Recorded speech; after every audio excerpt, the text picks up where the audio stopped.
Assalamualaikum warahmatullahi wabarakatuh.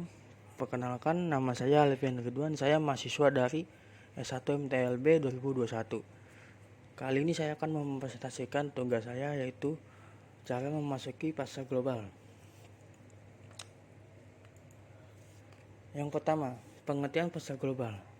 Pasar global adalah pasar transaksi antara penjual dan pembeli yang mencakup seluruh dunia, sehingga transaksi dan proses pemasaran terjadi antara suatu negara dengan negara lainnya. Pasar global ini didorong karena adanya kebutuhan negara untuk mencukupi warganya. Suatu negara memiliki sumber daya alam dan variasi yang terbatas. Oleh karena itu, demi memutuskan kebutuhan warganya, akan terjadi transaksi impor, yaitu membeli barang dari suatu negara ke negaranya, atau ekspor, yaitu menjual barang dari negaranya ke negara lain demi mencukupi kebutuhan pada negara tersebut. Yang kedua, keuntungan pasar global. Pasar global ini memiliki keuntungan yang banyak, yaitu semakin banyaknya konsumen. Yang kedua, luasnya jalur distribusi pasar global. Yang ketiga, keuntungan berlipat. Yang keempat, terbukanya kesempatan. Dan yang terakhir, yang kelima, naiknya eksistensi perusahaan. Keuntungan yang pertama, semakin banyaknya konsumen, semakin banyaknya cakupan manusia tentunya berbanding lurus dengan banyaknya konsumen. Jika konsumen kita berjualan hanya di Indonesia adalah 100.000 orang, maka kita berjualan di negara lainnya seperti Malaysia mungkin cakupannya akan naik menjadi 200.000 orang atau 150 orang. Yang keuntungan ketiga, yaitu luasnya jalur distribusi pasar global.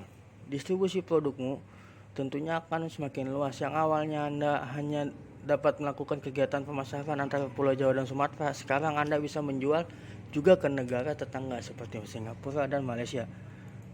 Keuntungan yang ketiga, yaitu keuntungan berlipat. Sudah tak aneh jika konsumen semakin banyak keuntungan, keuntungan pun akan mengalami hal yang serupa. Oleh karena itu, pasar global akan sangat menguntungkan bagi para pelaku bisnis jika mereka dapat memanfaatkan dengan baik. Ya saja produk sepatu Nike atau Nike yang dapat meraup keuntungan triliun rupiah setiap tahunnya.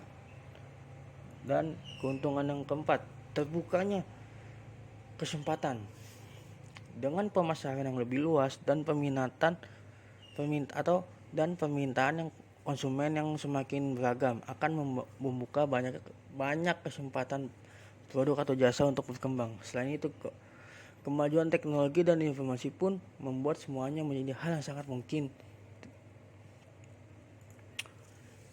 Keuntungan yang kelima, naiknya eksistensi perusahaan, yaitu perusahaan akan semakin eksis karena merek-merek produknya ada di beberapa negara. Selain itu, mereka pun mendapatkan keuntungan yang lebih banyak sehingga operasional perusahaan dapat terus berjalan. Kembali ke perusahaan Nike.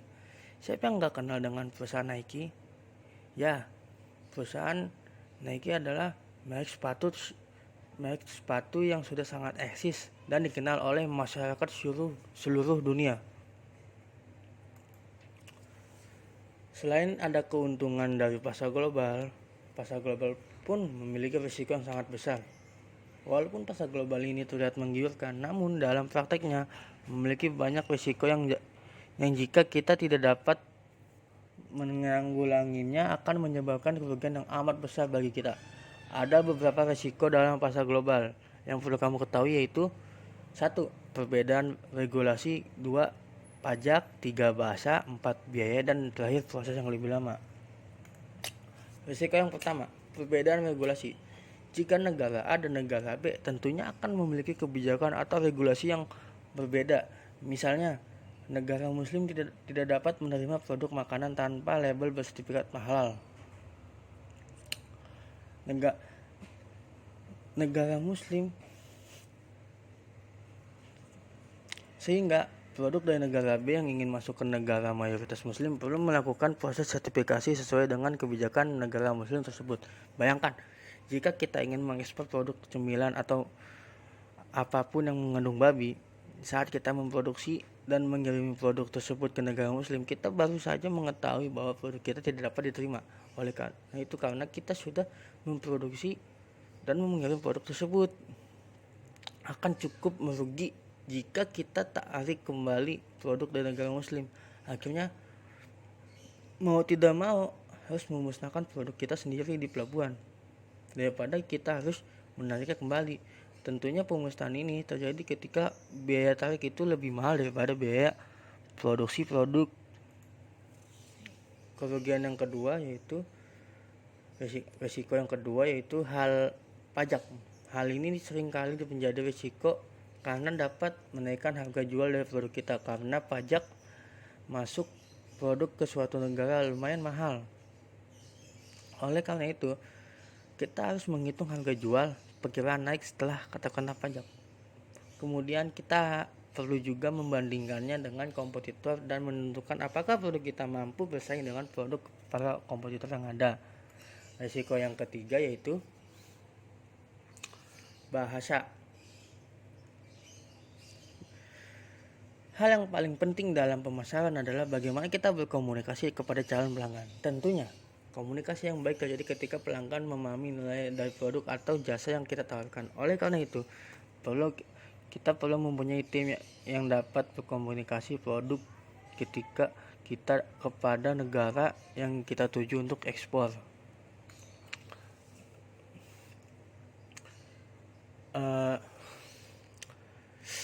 Risiko yang kelima yaitu biaya ekspor akan sangat tergantung sekali dengan nilai mata uang, dolar, dan nilai fluktuasi. Kita harus memantau nilai mata uang agar dapat menyelesaikan semua biaya untuk produksi yang kita jual.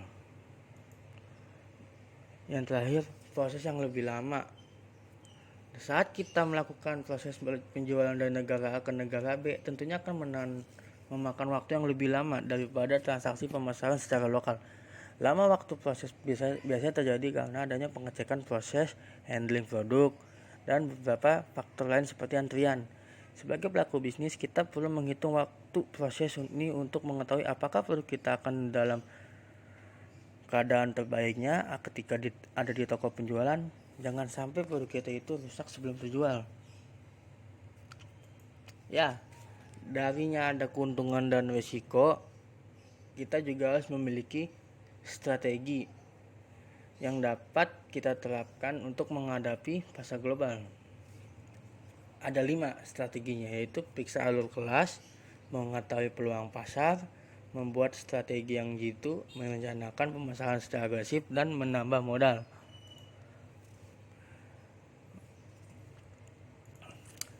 Strategi bisnis.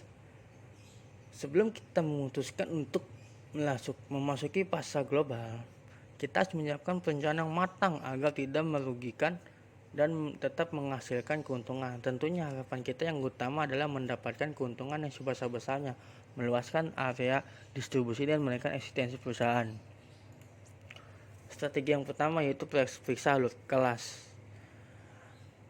Jika Anda sudah memahami meluaskan pasar produk Anda ke ranah global, akan memakan biaya yang sangat sedikit, yang tidak sedikit. Oleh sebabnya, cek alur kas bisnis Anda, pertimbangkan alur kas yang masuk dan biaya yang akan keluar nantinya. Walaupun suksesnya produk dilihat dari nilai manfaat yang produk tersebut tawarkan dan nilai unik yang membedakan dengan pesaing lainnya, akan tetapi kita harus tetap memperhitungkan alur kas masuk saat ini, karena nantinya akan memerlukan biaya untuk membangun sistem pemasaran sewa gedung dan hingga biaya perizinan.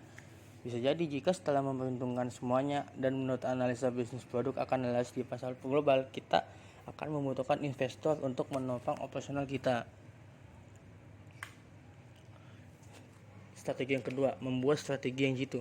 Setelah kita mengetahui adanya peluang pasar untuk produk atau jasa yang kita tawarkan, buatlah strategi pemasaran yang paling efektif untuk menarik pelanggan. Untuk membuat strategi ini, kita harus melakukan analisa terhadap kompetitor secara menyeluruh, mulai dari produk, cara mereka mengomunikasikan nilai produk, hingga cara mereka berjualan di lapangan maupun online. Agar strategi ini Semakin jitu, rencanakan anggaran pemasaranmu. Yang strategi yang keempat yaitu rencanakan pemasaran secara agresif. Kita tidak dapat secara setengah hati melakukan proses penjualan di pasar global. Kita harus melakukan pemasaran secara agresif. Artinya strategi pemasaran yang telah kita buat harus diterapkan secara menyeluruh dengan melakukan perbaikan dan peningkatan terus-menerus. Kita juga harus dapat memahami apa yang dipasarkan, apa yang pasar inginkan, bahkan jika kita perlu mengetahui karakteristik pelanggan yang ada dan memahami budaya mereka. Yang terakhir yaitu strategi yang terakhir yaitu tambah modal. Kita sudah mengetahui bahwa biaya pemasaran global dan operasional pasar global sangatlah mahal. Oleh karena itu, kita perlu menambah modal agar proses pemasaran terus berjalan. Penambahan modal ini dapat dari pengumpulan keuntungan penjualan saat ini, atau dengan meminta tambahan dana kepada para investor, sehingga sebelum ekspansi pasar global, kita perlu membuat rencana peningkatan modal sebelum terjun secara langsung. Terlebih, proses ekspansi tentunya akan memakan banyak waktu yang hingga tahunan. Dan ini adalah salah satu contoh perusahaan Indonesia yang berhasil dalam pasar global, yaitu perusahaan PT Garuda Indonesia. Maskapai penerbangan asli Indonesia ini memang sudah mendapatkan cerita yang cukup baik selama beberapa dekade terakhir dengan konsep layanan Garuda Indonesia Experience.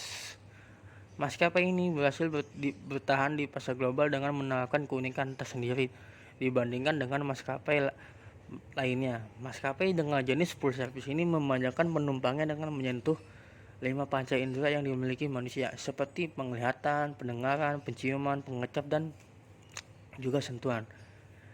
Yang dikaitkan pada kultur Indonesia, kini maskapai tersebut dinobatkan sebagai maskapai bintang 5 dengan puluhan penghargaan baik dari Skytrax maupun CAPA atau CAPA. Ya, teman-teman, itulah tadi tugas presentasi saya.